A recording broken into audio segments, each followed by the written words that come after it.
pessoal, tudo bem? Na semana passada começamos nosso estudo sobre a calorimetria e a nossa tentativa de medir ou calcular a quantidade de calor trocada em diferentes situações a partir dos efeitos provocados pela troca de calor. E vimos que a quantidade de calor sensível trocada tem uma relação direta com a variação de temperatura provocada. Vimos também que essa relação depende do tipo e da quantidade de material envolvido na troca de calor. E por fim, vimos que a grandeza que traduz essa relação é chamada de calor específico. Essa semana, vamos continuar essa análise e compreender como podemos determinar a quantidade de calor trocado a partir de variáveis que podemos medir ou determinar em laboratório, como massa, variação de temperatura e calor específico. Vamos analisar tudo com um olhar mais matemático e quantitativo para entender melhor como calcular a quantidade de calor em diferentes situações. Como vocês puderam ver, a relação entre a quantidade de calor trocada por uma substância e a variação de temperatura observada depende diretamente de qual substância está trocando calor e quanto dessa substância está trocando calor. Agora olha que coisa interessante. A partir da definição de calor específico, eu posso fazer uma manipulação matemática e isolar a quantidade de calor que. E aí eu tenho uma expressão que me dá a quantidade de calor em função da massa de da substância, do tipo da substância e da variação de temperatura provocada.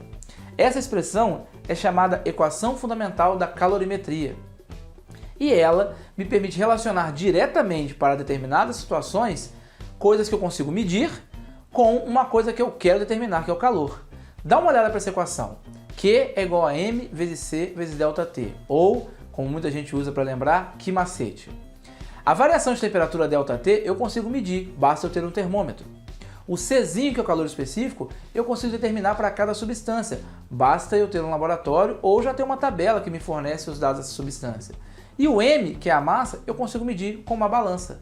Então, a partir de uma constante que depende de cada material, uma constante tabelada, e de dois dados numéricos que eu consigo medir com instrumentos de medida, eu consigo calcular e determinar a quantidade de calor trocada por uma substância em qualquer situação, desde que haja variação de temperatura. Por isso que é a equação fundamental da calorimetria, porque agora eu consigo determinar quantidade de calor a partir de coisas que eu consigo medir ou estimar no laboratório. Ficou claro? Bom, com a equação fundamental da calorimetria, nós já temos uma relação direta entre quantidade de calor e variação de temperatura para substâncias onde eu consigo determinar no laboratório o calor específico. Mas tem um problema, que são os objetos complexos. Por exemplo, um tênis. Qual o calor específico de um tênis? Um tênis é composto de várias substâncias. Ele é composto de plástico, borracha, algodão, tem tênis que até tem alumínio nele. Qual desses calores específicos eu uso para calcular a quantidade de calor, por exemplo, trocada por um tênis? Não dá. E o fabricante de tênis precisa saber disso, porque ele precisa saber qual a temperatura que o tênis dele aguenta. Vai que a pessoa vai correr no asfalto, está muito quente, a sola do tênis começa a derreter. Então, vários objetos precisam desse tipo de informação. E não dá para determinar um calor específico de um objeto, porque cada objeto tem sua particularidade. Claro, 100 gramas de água aqui é idêntico a 100 gramas de água lá na Índia. Então, se eu determino no laboratório o calor específico da água, ele serve para o mundo inteiro. Mas o mesmo tênis que a Nike, por exemplo, fez para mim aqui, não vai ser idêntico ao mesmo modelo de tênis lá na Índia, porque no processo de fabricação tem alguns errinhos. Então, mesmo que num laboratório eu determine o calor específico desse tênis aqui, ele só serve para esse tênis. E ficar determinando o calor específico para cada objeto mundo afora é impraticável. Pensando nisso, a gente pensou numa grandeza que resume um pouco mais essa característica, que é a capacidade térmica.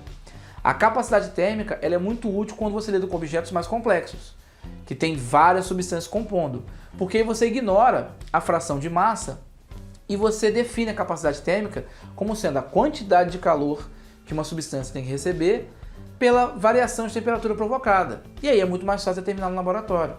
Por exemplo, se eu falar que a capacidade térmica de um tênis é 50 calorias por grau Celsius, quer dizer que a cada 50 calorias que eu fornecer para esse tênis, a temperatura dele varia em 1 grau Celsius. Note que não tem mais um fator de massa aí por grama, por exemplo, 50 calorias por grama. Por quê? Porque não faz sentido eu falar em massa do tênis, nesse caso, porque eu não pego 10 gramas de tênis ou 8 gramas de tênis, eu pego 10 gramas de água, 30 gramas de areia, mas o tênis é um objeto fechado, então eu pego um tênis, 2 tênis, 4 tênis. Então, como eu não tenho essa quantidade de granel de tênis, não faz sentido eu falar em termos de massa. Novamente, se você olhar para a definição de capacidade térmica, você tem que a capacidade térmica é a quantidade de calor pela variação de temperatura. Se eu inverter os termos aqui, eu consigo ver que a quantidade de calor é a capacidade térmica vezes a variação de temperatura. Eu tenho uma versão alternativa para a equação fundamental da calorimetria quando eu tratar de objetos complexos, dos quais é difícil determinar calor específico.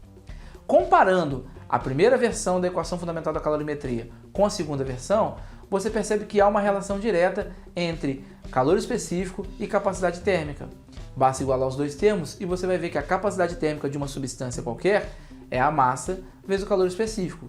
Então, muito além de um tênis, se eu quiser determinar a capacidade térmica de 100 gramas de água, por exemplo, basta multiplicar a massa, 100 gramas de água, vezes o calor específico que cada grama de água tem, que é 1 caloria por grama por grau Celsius. E aí eu vou ter a capacidade térmica de 100 gramas de água. Geralmente, capacidade térmica não é usada para substância pura, é usada para objetos mais complexos, uma chaleira, uma garrafa térmica, um tênis. Esses objetos são tratados geralmente com capacidade térmica e não com calor específico. Bom, pessoal, um aviso muito importante agora. Capacidade térmica é representada simbolicamente pela letra C maiúscula e calor específico é representado simbolicamente pela letra C minúscula. Tomem cuidado para não confundir os dois, são grandezas físicas diferentes. Então, nesse caso aqui, C maiúsculo e C minúsculo são grandezas diferentes, envolvem equações matemáticas diferentes, raciocínios completamente diferentes, ok? Então, atenção para este detalhe, tá bom?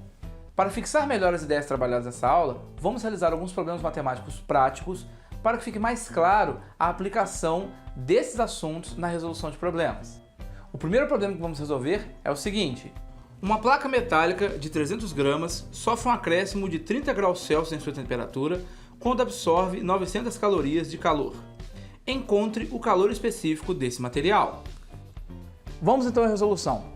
Para isso, é importante anotar os dados do problema. Isso é uma dica muito importante, tá, galera? É muito importante colocar os dados e usar as variáveis que são usadas nas fórmulas. Então, por exemplo, a massa. A massa, em todas as fórmulas de física, é representada pela letra M. Então, quando você for anotar os dados do problema, coloca M igual a 300 gramas, a massa igual a 300 gramas. Para que isso? Porque quando você for procurar qual equação ou qual expressão relaciona as variáveis que são dadas no problema com as variáveis que são pedidas, fica mais fácil identificar aquela equação que tem as variáveis que você precisa, porque você já colocou elas nos símbolos usados. Então vamos aos dados desse problema. Ele diz que uma placa metálica com massa de 300 gramas sofreu uma variação positiva de 30 graus Celsius ao receber 900 calorias. Então, a massa é M, 300 gramas, variação de temperatura. A variação de temperatura é ΔT. 30 graus Celsius, uma variação positiva, então a temperatura do objeto aumentou em 30 graus ao receber uma quantidade de calor de 900 calorias. E quantidade de calor, a gente usa a letra Q para representar. E o que ele quer descobrir é o calor específico desse material, dessa chapa metálica. E o calor específico, então, a gente coloca aqui interrogação, não sei, e a variável usada é esse C minúsculo. Vamos aqui para as equações que são conhecidas até o momento. Nós conhecemos 3 equações a partir da nossa aula, né? A equação fundamental da calorimetria, ela expressa em função de capacidade térmica e a relação da capacidade térmica com o calor específico. Capacidade térmica é massa vezes calor específico. Aqui é C maiúsculo, aqui é C minúsculo. Aqui é C maiúsculo, aqui é C minúsculo. É importante atentar para essa diferença. Então, olha só. Qual dessas 3 equações relaciona as 4 variáveis, as 3 que eu tenho e a variável que eu não tenho? Se você olhar com cuidado, você vai perceber que é esta equação aqui, ó. Eu tenho o calor, eu tenho a massa, eu tenho a variação de temperatura e eu preciso do Czinho. Então, é essa expressão que eu vou usar. Então, vamos lá. Ó. Agora, é uma questão de, uma vez que eu identifiquei a expressão matemática que vai me ajudar a resolver o problema, eu preciso aplicar as variáveis ao problema. Então, ó, Q é igual a M vezes C vezes ΔT, ou o calor, a quantidade de calor, é a massa, calor específico, vezes a variação de temperatura. A quantidade de calor recebida pela placa foi de 900 calorias. A massa foi de 300 gramas. O calor específico é o que eu quero descobrir e a variação de temperatura proporcional foi de 30 graus Celsius. Então agora é uma questão de resolver essa equação isolando o calor específico. Então tudo que multiplica ele vem para o lado de cada igualdade dividindo. Então calor específico é igual a 900 dividido por 300 vezes 30. Eu posso simplificar aqui e eu vou ter no final que o calor específico é 9 dividido por 90 ou 0,1. 0,1 o quê? É importante atentar para as unidades de medida, tá? Calor específico é medido em calorias por grama vezes grau Celsius. Então tá aqui, a nossa resposta é que esse material é um material que tem um calor específico de 0,1 caloria por grama por grau Celsius. Ok? O próximo problema que vamos resolver é este. Aqueceram-se 20 gramas de água a uma temperatura inicial de 12 graus Celsius até atingirem 60 graus Celsius. Determine a quantidade de calor recebida pela água. Dado, o calor específico da água é igual a 1 caloria por grama por grau Celsius. Ok, pessoal, então vamos à solução do exercício. Aqui eu tenho os dados do problema anotados com as variáveis identificadas no formato tradicional usado nas equações. Então, por exemplo, se eu uso m para a massa na equação, sempre que eu for anotar o dado de massa de um exercício, eu vou usar a letra m para representar. Assim fica fácil identificar qual equação é mais recomendada para resolver aquele problema. Então aqui eu tenho uma massa de água m de 20 gramas, esse é um dado do problema. A uma temperatura inicial de 12 graus Celsius até uma temperatura final de 30 graus Celsius. Notem que se ele me deu a temperatura inicial e final de uma mesma substância, ele me forneceu automaticamente a variação de temperatura, o ΔT, que é a temperatura final menos a inicial. Nesse caso, 60, que é a final, menos 12, que é a inicial. Muito cuidado aqui. Muita gente acha que é necessariamente a maior menos a menor. Não, é a final menos a inicial. Se a final fosse 12 e a inicial fosse 60, seria 12 menos 60. ΔT é sempre o final menos o inicial, ok? Então eu tenho aqui o ΔT. O calor específico foi dado também no enunciado do problema, que é o calor específico da água, que é 1 caloria por grama por grau Celsius. E o que ele quer encontrar é a quantidade de calor que nós representamos com a letra Q aqui na calorimetria. Então eu vou olhar agora para as equações conhecidas e vou tentar comparar qual dessas equações tem as variáveis que me ajudam a resolver o problema. Nesse caso, fica claro que é a primeira equação, né? Q igual a mc vezes ΔT. Eu tenho todas as variáveis menos a quantidade de calor. Então vamos aplicar ela aqui. Q igual a m vezes c vezes ΔT. Quantidade de calor é a massa vezes o calor específico vezes a variação de temperatura. O Q é o que eu quero descobrir, então eu deixo aqui como variável, como letra Q. A massa me foi dado, é 20 gramas. O calor específico da água vale 1. E o ΔT eu acabei de calcular aqui, 48 graus Celsius. Então basta multiplicar 20 vezes 1 vezes 48, que dá 960 calorias. Ok? Não pode esquecer a unidade de medida, tá bom? E o último problema que vamos resolver nessa aula é esse daqui. Uma panela de cobre possui massa de 200 gramas e está a temperatura de 20 graus Celsius. Tendo perdido 800 calorias, calcule. Letra A. O valor de sua capacidade térmica. Letra B.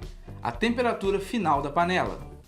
Dado calor específico do cobre, 0,094 calorias por grama por grau Celsius. Ok, pessoal, vamos então para a resolução do problema. Novamente, é sempre importante anotar os dados do problema usando aí as variáveis mais comuns para cada grandeza. Então, por exemplo, a capacidade térmica eu não conheço, é o C maiúsculo, eu coloquei uma interrogação. A massa da panela é 200 gramas, a temperatura inicial 20 graus Celsius, a temperatura final também é desconhecida. O calor específico é dado, 0,094, e a quantidade de calor, 800 calorias. E aqui uma coisa muito importante, ele fala no enunciado que é calor perdido. Se é calor perdido, a quantidade de calor tem que ser negativa. Calor recebido é calor positivo, calor perdido é calor negativo, você perde energia térmica. Então a quantidade de calor é menos 800 calorias, ok? Vamos para a letra A. Na letra A ele quer saber a capacidade térmica da panela. Para determinar a capacidade térmica, eu preciso olhar para as equações e ver qual equação envolve capacidade térmica. Eu tenho duas, eu tenho essa e essa. Só tem um probleminha, para essa equação eu preciso saber o ΔT, a variação de temperatura. E como eu não sei a temperatura final da panela, não tem como determinar a variação de temperatura agora. Então essa equação não dá para usar porque eu teria duas incógnitas, essa e essa. Então eu vou usar a de baixo, que é a capacidade térmica é igual a massa vezes o calor específico. A massa é 200 gramas e o calor específico é 0,094. Então eu tenho uma capacidade térmica de 18,8 calorias por grau Celsius. Tá aí, resolvi a letra A. Agora, com a capacidade térmica, eu consigo resolver a letra B. Na letra B ele quer a temperatura final. Eu não tenho nenhuma equação que envolva a temperatura final, mas eu tenho equações que envolvam a variação de temperatura, que é a temperatura final menos a temperatura inicial. Então, se eu achar a variação de temperatura, eu resolvo o meu problema. Então, vamos lá. Vamos usar essa equação aqui porque ela envolve o que eu quero achar, que é a variação de temperatura, a capacidade térmica e a quantidade de calor.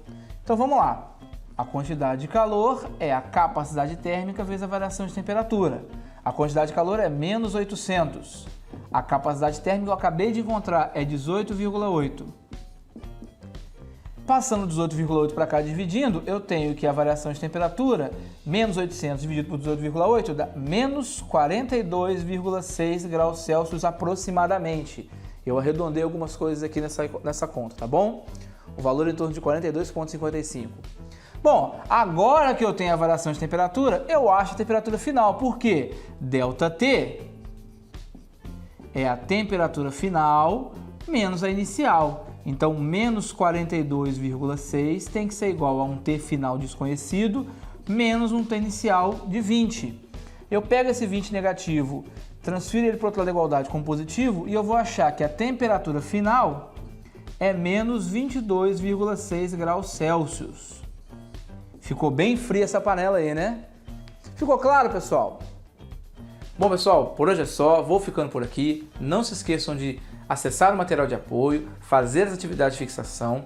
Essa semana nós também indicamos alguns exercícios do livro texto para quem quiser se aprofundar na resolução de exercícios ou entender um pouco melhor o assunto, ok? Qualquer dúvida, acessem o material de perguntas mais frequentes. Não deixem de se pronunciar nos fóruns de dúvidas, está muito bacana a nossa interação por lá, tá bom? E não deixem de fazer a atividade de cheque de aprendizagem, que também funciona como atividade avaliativa, ok? Bons estudos e boa semana!